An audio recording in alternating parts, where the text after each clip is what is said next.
Welcome to RELOGIA, where all disciplines connect via Art+Sci+Tech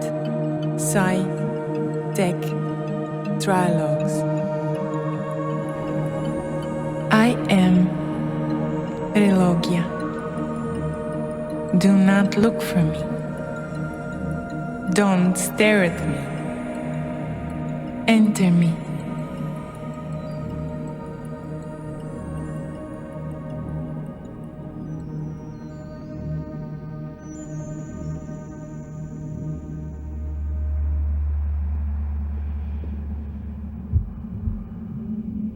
We begin slowly, feeling safe. No worries, no anger, no prejudice.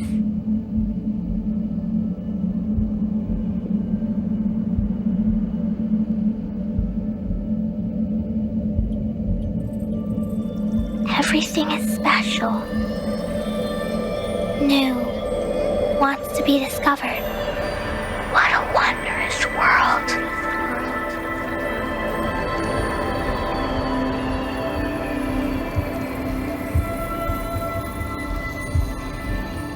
Until gradually, the ship of life picks up pace. Moments. Delicate fleeting beings are passing by, like falling stars. Sometimes hard to grasp, barely noticeable.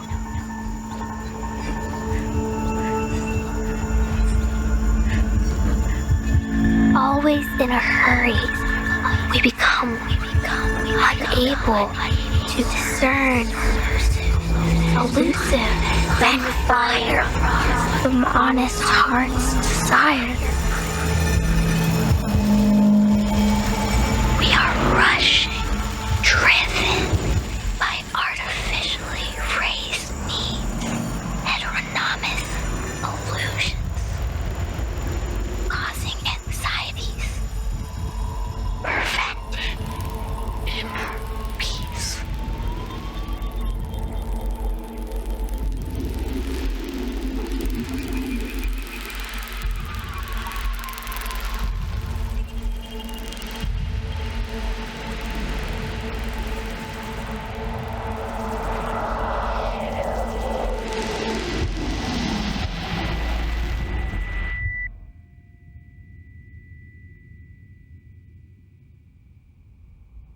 Break through the dust that makes you blind. What you really need is hidden inside.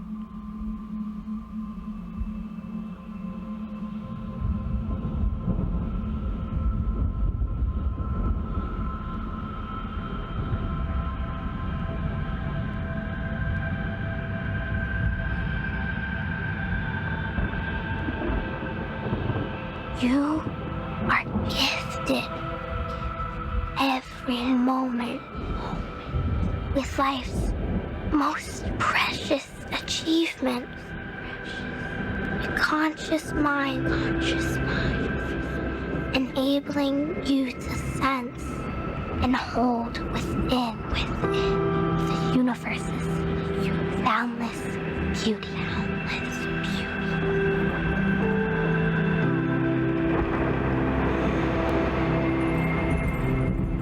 Source of infinite inspiration, only waiting to be explored. Fueling your inner space. Feel it flowing through you. Impressions, thoughts, emotions. It's all vibration. The sound of life. The energy that drives you, keeps you alive and healthy.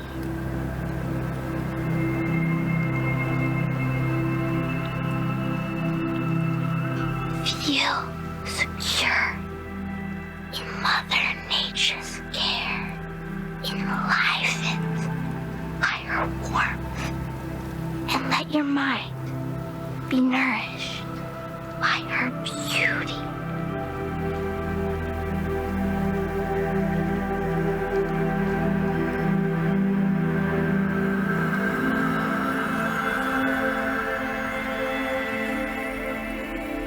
Thrive from the inspiration and keep in mind the invaluable fortune of existing consciously. The secret of life in harmony lies within.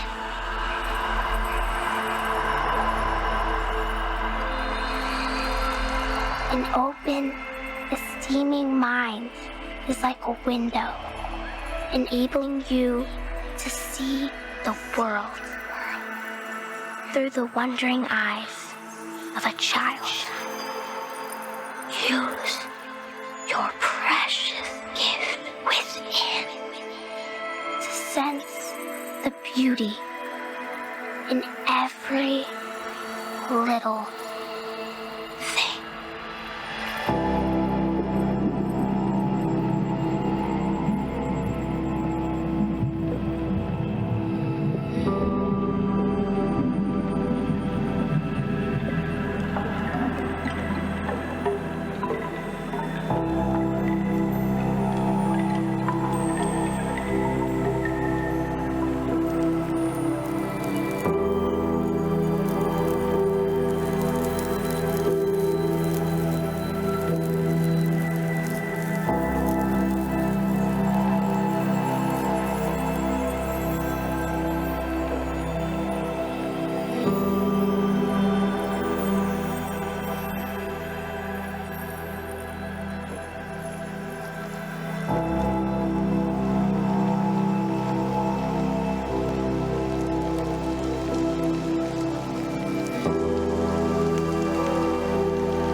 This was Conscious Existence, Best VR Movie for 2019.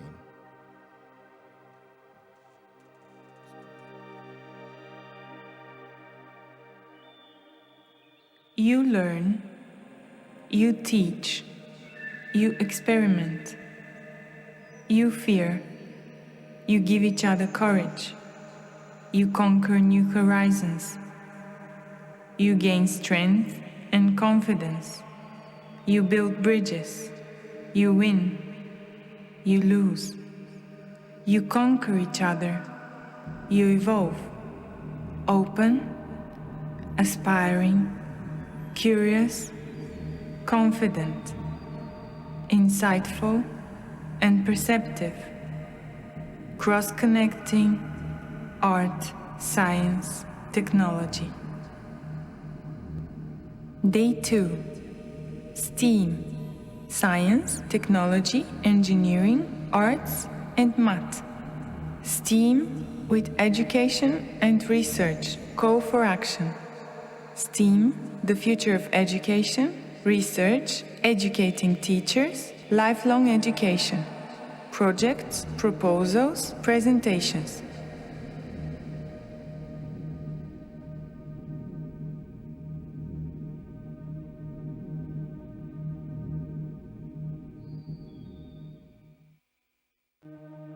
Moderator, DENITZA SACHEVA, Deputy Minister of Education and Science, Bulgaria.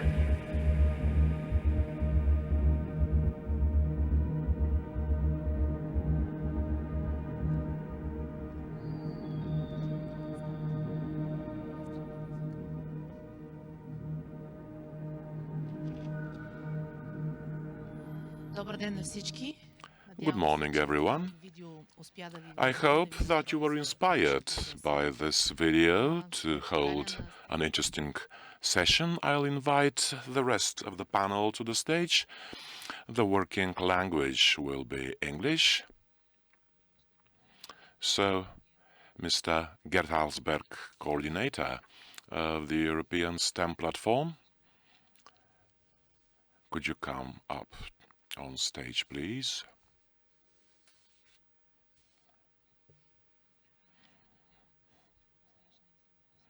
Then applaud for Dr. Petr TZANEV from the National Art Academy.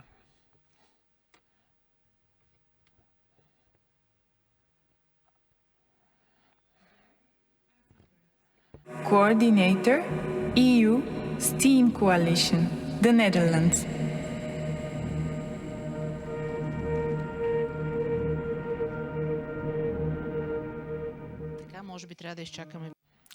Probably.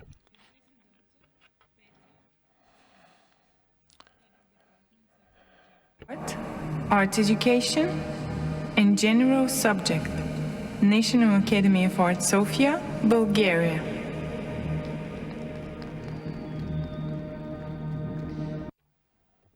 And I've got the pleasure of inviting my colleague, the other Deputy Minister of Education And Science, Bulgaria.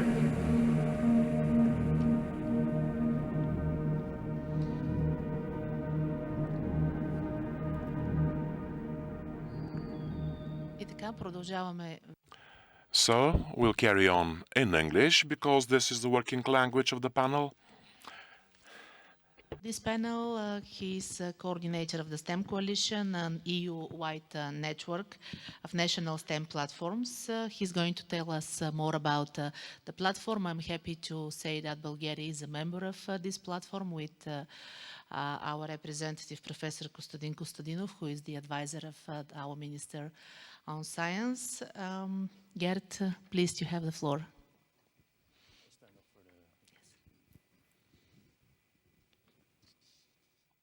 Presentation. Yes. There is a presentation of GEERT, which I would like the technical teams to assist us.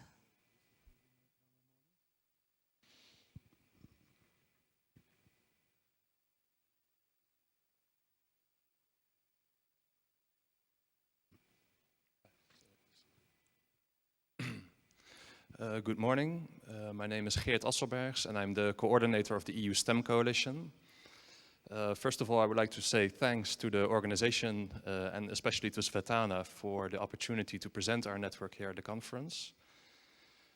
My presentation is going to be a bit different from what we've seen previously in the conference because it will focus more on how to translate objectives, whether they relate to STEM or to STEAM, into effective implementation programs.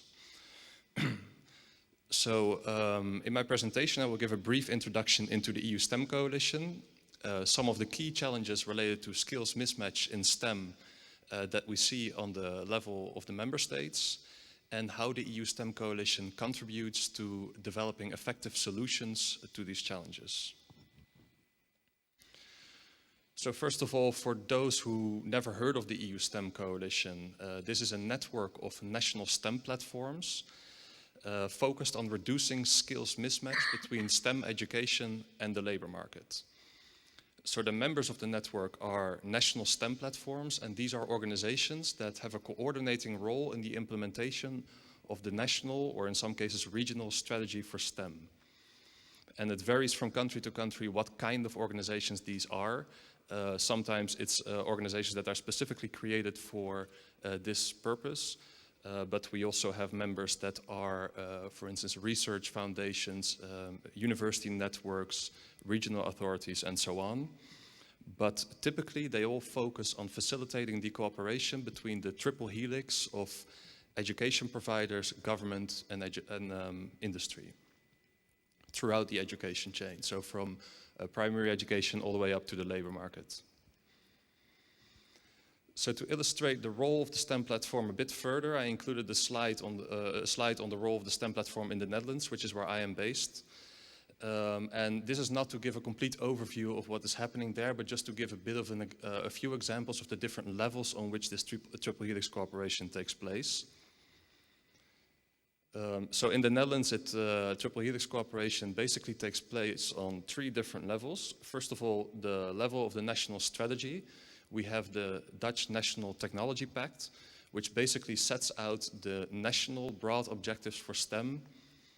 And this is done collectively by over 60 partners, including 3 national ministries, regional authorities, but also, for instance, the employer organizations, labor unions, all the education sectors, and so on. Then the second level is the level of coordination. The coordination of the Technology Pact is carried out by the National STEM Platform, and the National STEM Platform in itself is also a public-privately financed organization. And then finally, we have the level of the implementation, and here again you see a strong emphasis on public-private partnerships, and these are supported through instruments, through national instruments that often facilitate this, for instance, through co-funding. So I will largely skip this slide, but this is an example of one of the implementation programs. It's called the Centers of Vocational Innovation. They are public-private partnerships between VET institutions and companies in a specific sector. And at the moment, there are about 6,500 companies involved in this program, and they contribute 1/3 of the overall program budget. And their focus is on increasing the level of innovation in vocational education and training. So the key challenges.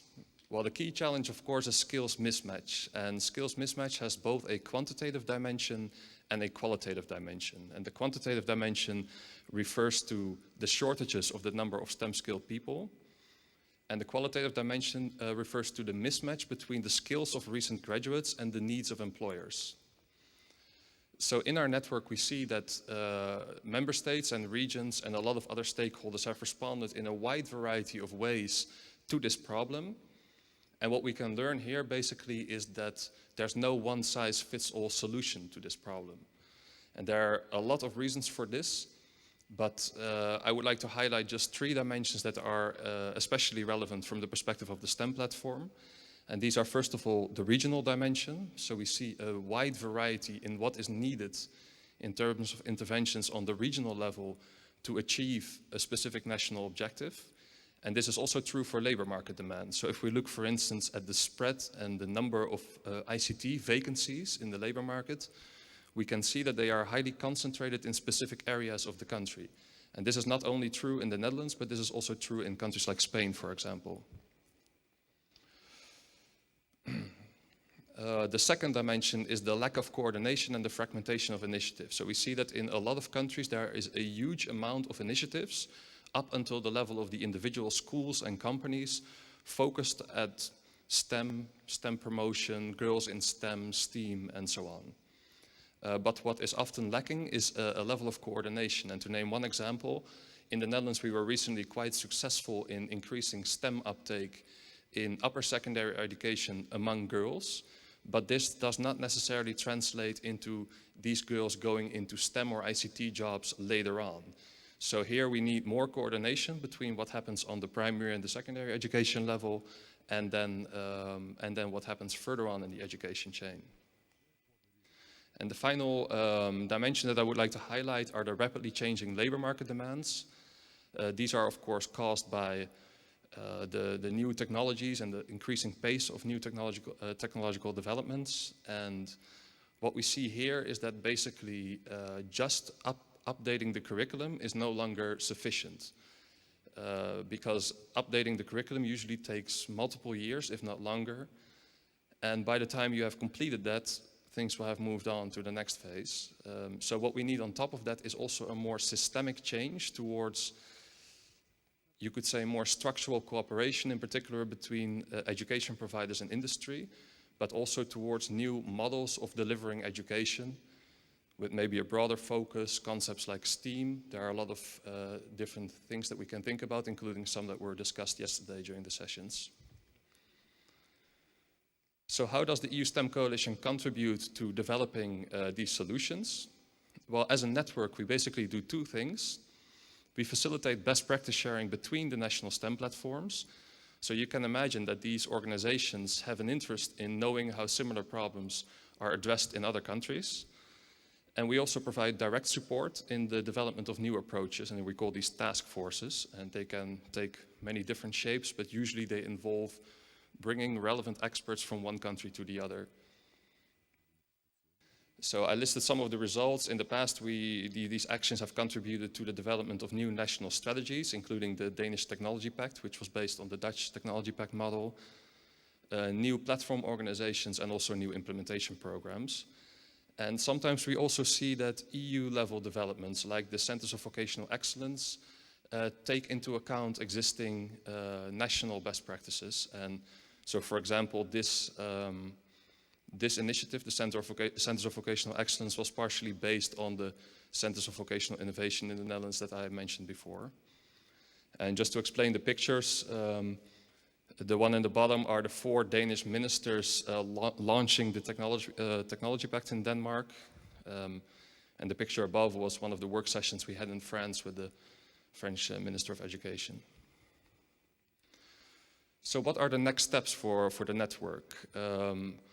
Well, I put a small timeline on the sheet to show a bit the evolution of the network. It was launched in 2015 by 4 national STEM platforms. It grew now to about 25 partners, including non-EU member states like Switzerland and Norway and so on. In 2017, the European Commission published their objective to launch an upskilled EU STEAM coalition, in which the network was referenced.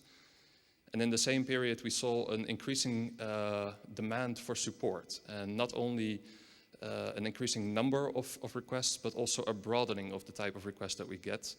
So, for example, whereas 3 years ago, most of the questions related to how can we get more students to study STEM, now we see also an increasing number of questions, for instance, about how can we connect STEM and entrepreneurship skills, or how can we develop more interdisciplinary approaches to have STEM less as a pillar, as a silo in the system. So to respond to these demands, we will start a new project on January 1st in 2020, so in about a month's time. And this project is called Towards a European STEM Platform. And the objective of this project is to really deliver an effective support instrument that can help all the countries, regions, and other stakeholders in the development of approaches that fit really within their own context. Because again, there's no one-size-fits-all solution to this problem. And it was already mentioned, but we're very happy that Bulgaria is one of the partner countries in this project. So we're looking forward to working with our colleagues in Bulgaria on this initiative, supporting the development of a Bulgarian STEAM approach, and also learning from what's happening here in Bulgaria. So thank you very much for your attention. If you have any questions, please feel free to contact me directly via the information on the slide. Thank you, GEERT. It was a very good presentation. Thank you. We will be happy to host one of the roundtables on exchanging of best practices here in Bulgaria, because as you know already, we are working a lot for the stimulation of STEM education, particularly at that moment in the secondary education, first of all with additional funding for activities by interest, which are focused on STEM. Actually, schools can get additional money, only 40% of the activities by interest dedicated to STEM.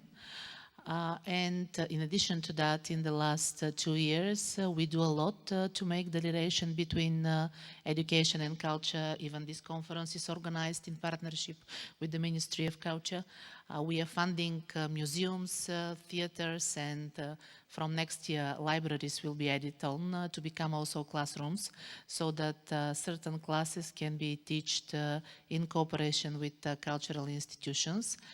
And of course, we enhanced during our presidency, when we were president of the Council of the European Union, the relation between digital and entrepreneurship, digital skills and entrepreneurship skills. So in this respect, we have certain successes and failures that we can share with our colleagues from other countries.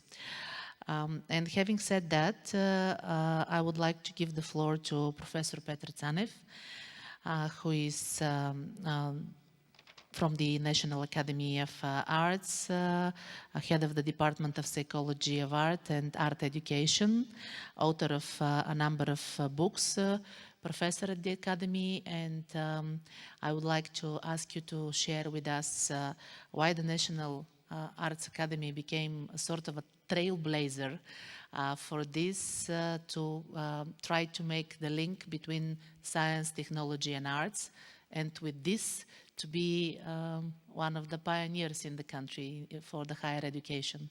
Thank you. Thank you very much for the invitation. We have started this department and this program with a big desire to making art inside science and science inside art. As an art educator, I may say that we have a very good level of coordination between now in Bulgaria, in art education especially. This is my specialty. In the as a big frame, because this level of coordination between primary, secondary school and higher education was very defragmented, and now we have very good base for coordination in a vertical position. And of course, we have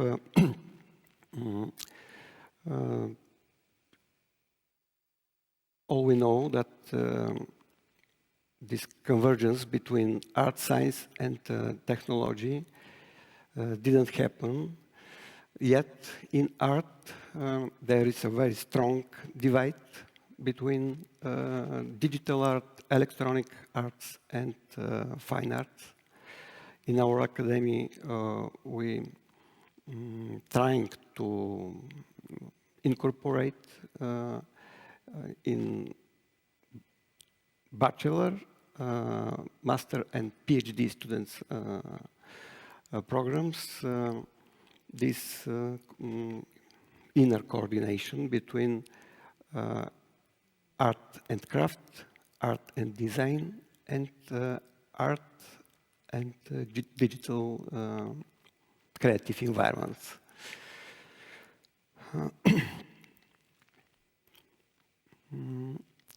And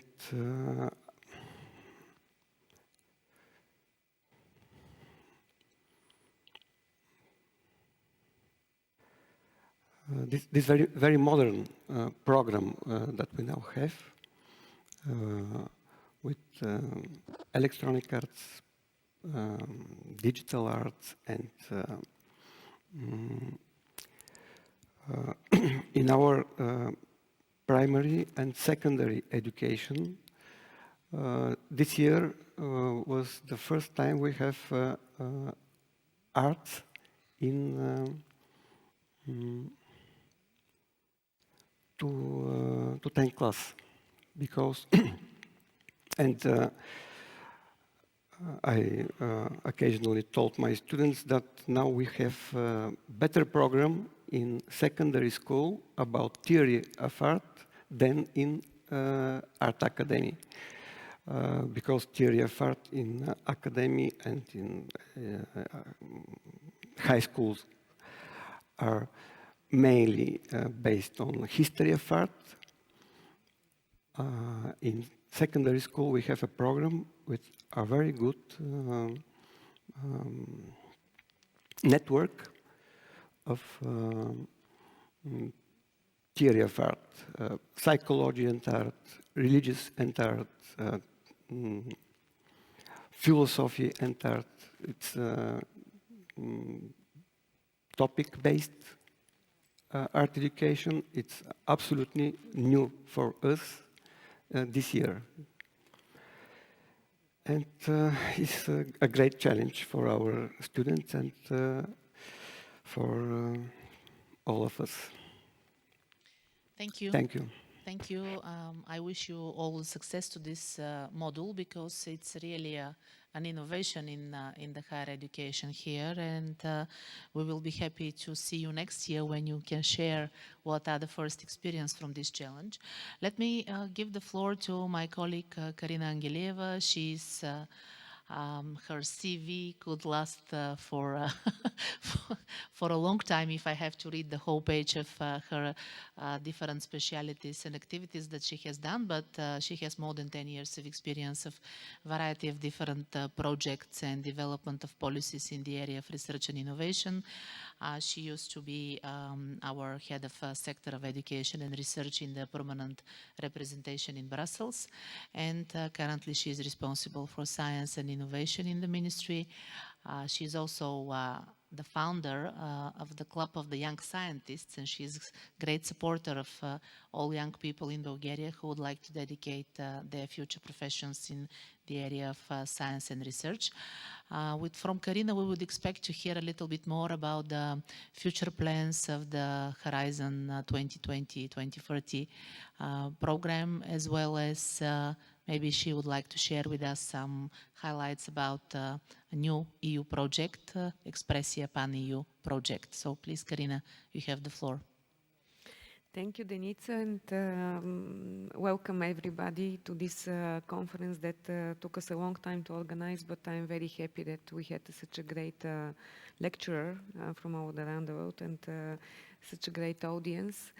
And basically, the previous speaker make my talk now easier, because what is our goal and our efforts with DENITZA is basically to bring this word or to explain better why we are pushing to STEM education and the relevance to labor market, and can we use the arts in order to make all this transformation easier, better, and well accepted from the new generation of kids, of young people. Basically, what we see recently when I'm talking is basically the last 5-6 years, is that what have been done in science education and what have been done in creative industries. A lot of projects have been funded through different European programs, also national programs. But still the two sectors somehow stay separate from each other. Some of you maybe wonder, who are working more in STEM education or engineering, what is now the point of this new innovative open model in art, in our higher education. Then maybe some of you that do and experience cultural activities wonder, okay, again, another European project that is pushing our kids to employability only, and till when we will produce only workers. So basically very difficult on European level, also national level, as GEERT said, is very difficult still, it's very fragmented to bring these worlds together. But the good how to say, element in all this is that there is still a lot of work to be done. So we are not, we won't be left without job, so to speak, neither the researchers.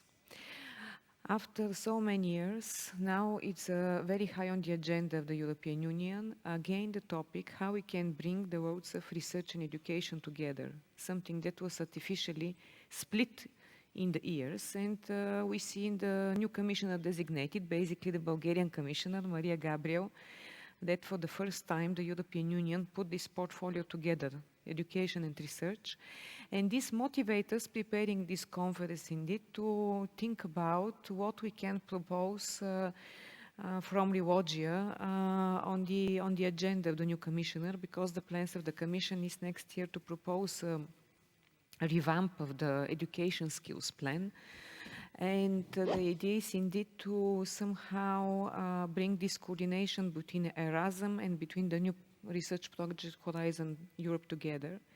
Because currently we are funding some of these elements we are talking in RELOGIA, science, arts, engineering, culture, through one program, STARS program, but it's really a pilot program, and quite much efforts are necessary then to bring also in these projects funded from Horizon 2020 currently, to bring the elements of education.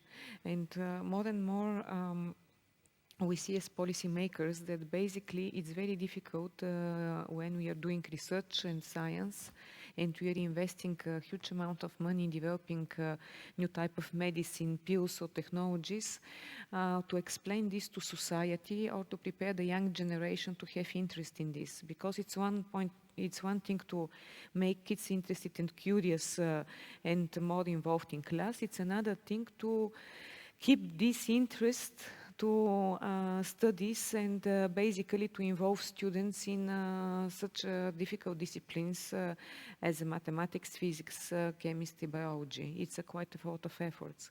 That's why in Bulgaria now we start to experiment. And as Denis said, we are experimenting to pushing more STEM activities, but also we start a pilot program. I saw this morning some colleagues on the Bulgarian Academy of Sciences here. We experiment in one program, education with research. So basically we are supporting researchers to work with kids on scientific topics. And I must say that one of maybe the elements that is slowly getting there, but it's not fully used, is indeed the arts and the creativity.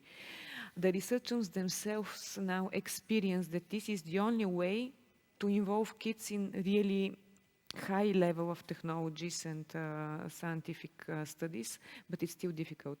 That's why indeed we are planning it's the so-called idea of expressia. Indeed, our team in the ministry, also with partners from the Academy of Arts and Academy of Sciences, and we want to involve other colleagues, is to launch with a new program so that we basically can bring these words of education, science, technologies. Yesterday, I've discussed a little bit here. We have representative from the European Commission that maybe we should be more brave in this program and start to developing different standards for interdisciplinary cross-sectoral programs.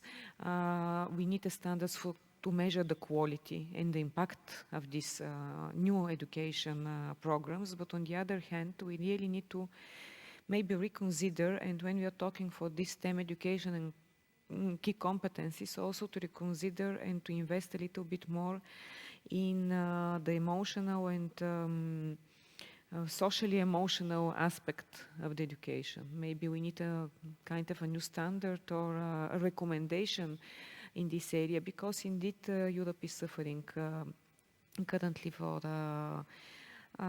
especially in some areas, from highly qualified specialists. We have quite a lot of problems and mismatch between higher education and labor market. That's absolutely true. But on the other hand, we are losing more and more young people just to be engaged in society. So basically, maybe I should stop here, because the idea is really preliminary. But our dream is to bring all these words and to work not only on coordination of platforms or communication, which is very important, but to pilot a test beds, a kind of new projects where we can experiment together the development of new technologies and the perception of young generation, but also the perception of the society at all. Because you know, then it's nothing new, but now we are again talking for lifelong learning, because obviously we didn't invest seriously, not only in Bulgaria, but everywhere. And now, while we are trying to catch the young generation, we are missing the elder generation, which basically is quite important part of our society. Thank you, Kari, for sharing this. Actually, why we support this event, we support it because we have two challenges. Talking from the perspective of the future needs of business and also the future needs of the society. We do understand that, and all of us here in this room obviously are devoted people to this subject. You do understand that all repetitive professions are going to be changed by robots and different AI solutions. So the need for creative people, it's going to become more and more needed, both for the personal fulfillment of every one of us, to feel like a realized person and citizen, but also for the future jobs. We will need more and more creativity, and inevitably the coordination and the link between those three important subjects: the science, the solid foundation of the facts, the solid foundation of the research, topped with the digital skills and the use of technology as an instrument, and on the higher level is the art as the expression of the highest expression of the spirit. So this is something that is not new as a concept, as my colleague mentioned. It is at least 500 years ago, if we have to go to Leonardo da Vinci, whose anniversary we are celebrating this year. But this is something that evolves more and more, and the pressure for this in the education systems is much more visible, because now we expect so many things from education. We expect everything to happen in the education sector, which requires totally different teachers, totally different organization of work, of course, different curriculums. In this respect, I wanted to make a new final round of one question to every one of you. GEERT, what do you think, how are the different countries speeding in this education transformation that is needed? Because so far the concept of using a holistic approach in education, combining all those different aspects of the education, seems to be agreeable by everyone, but when it comes to implementation, it seems to be very, very difficult and still is accepted as a sort of high-end elite concept that has not been embedded in the majority of the classrooms all over Europe. So according to you, is there a good trend or there are a lot of obstacles still to be overcome? Well, I think it's both, actually. I think there's a sense of urgency in all the countries, or at least all the countries that are involved in our network. So we see that this topic is very current in virtually everywhere. And if we look at where are the best practices or the biggest successes, often people think, okay, we have to look at Scandinavia or specific groups of countries in Europe that are supposedly the best at everything when it relates to education. But if you zoom in a little bit more on the actual implementation programs, I think you can find really good models and really successful experiments everywhere in Europe.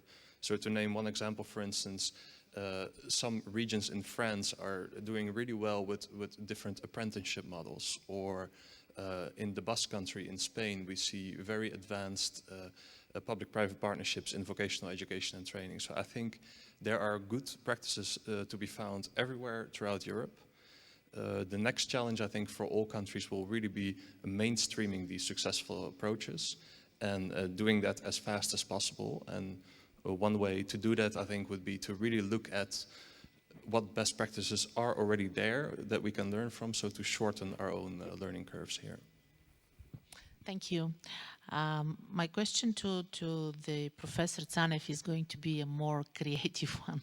We have learned and heard about a lot of mathematicians that are poets in addition to that, but we haven't actually heard, or at least I don't at the moment, it doesn't come on top of my mind, for a very famous poet for whom people say that he in addition was a mathematician. So how do you actually foster the interest towards science, particularly in creative people, because creativity and people that are working with arts and that are doing a lot of things in these humanitarian areas usually tend to be, or at least the general perception of them are that they are not very strict on the facts and not very going deep into deep science research. So how do you foster actually this interest towards science in your academy? We have this very interesting moment that a new kind of educational strategy in our students. They move from one discipline, design, then move to paintings, and then move to art psychology, and then PhD in different. And this is absolutely new because previously this was very close. That is impossible to jump from one department to the other, from one specialty from the other. And I think it's Tsvetana is a brilliant example because she was in a scenograph, then she was at St. Martin College in London, creative design, and then she defended a PhD in neuroaesthetics in our department. The way is open. Okay, I can only hope that we will not going to have many more individual examples, but it will be a little bit more creating a culture of understanding that actually this is important, and the holistic approach is very important in order to be better and better in what we would like to achieve. And my final question to my colleague is again about in the area of politics. How can we on a national level foster a little bit more this holistic approach and interdisciplinary education, particularly in higher education, because it seems to be a little bit lagging behind at the moment.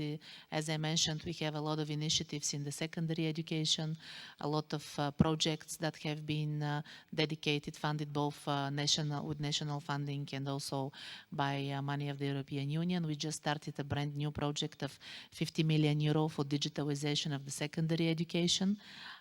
What are the plans for the higher education, Karina? Thank you, Deni, and thank you very much for the question. I didn't want in my first intervention to talk about money, but now maybe it's time. And many people are worried, especially from my communities, researchers or art people, to talk about money. But basically, it's very important. In order to do successful policy, new initiatives, you need money. And that's why it's a really crucial now period. In 2020, we have to design the new operational program funded from the cohesion funds. The cohesion funds, most of you know, these are European funding to bring closer different regions and to cope with inequalities. And we have we have the flexibility, not the full freedom, but we have the flexibility very thoroughly to think now what we need in Bulgaria, in the different regions, and where to concentrate. So I think one of the, obviously, the pilot initiatives that have to back up strongly the project you are explaining, education for tomorrow, for digitalization of education, should be STEM and public-private partnership, because more and more what is happening now on European level is that all the money and the funding in projects, they are not for granted, you know?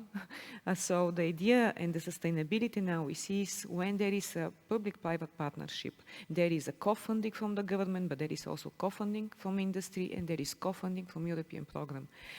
In the higher education, we also see that we need a huge modernization, but not only in Bulgaria, to be honest. It's everywhere now, mingling, bustling in all the European Union.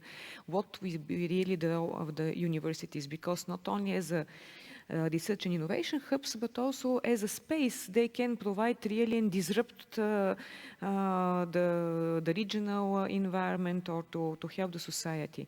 And moreover, the universities now are seen basically as the leaders, or they should be the leaders in helping the society to cope with environmental changes, with introducing of artificial intelligence, with all kinds of challenges. So for all this, you know, we again need money.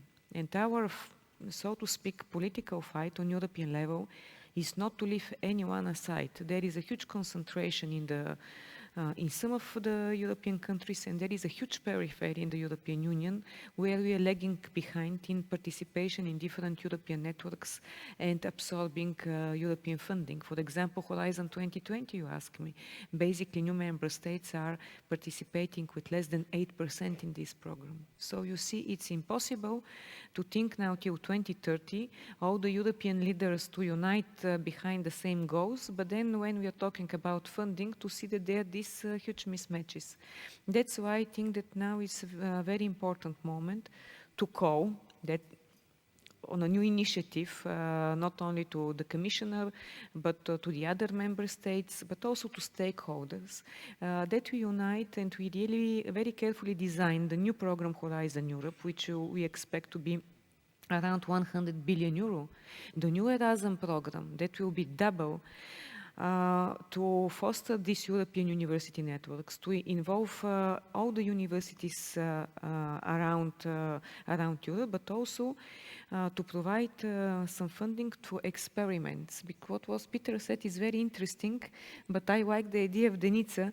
Let's see in these European universities networks mixture of different studying, so that you can study mathematics, but also for 1 year you're doing some research in the Academy of Arts in Bulgaria. For all this, these are pilot projects.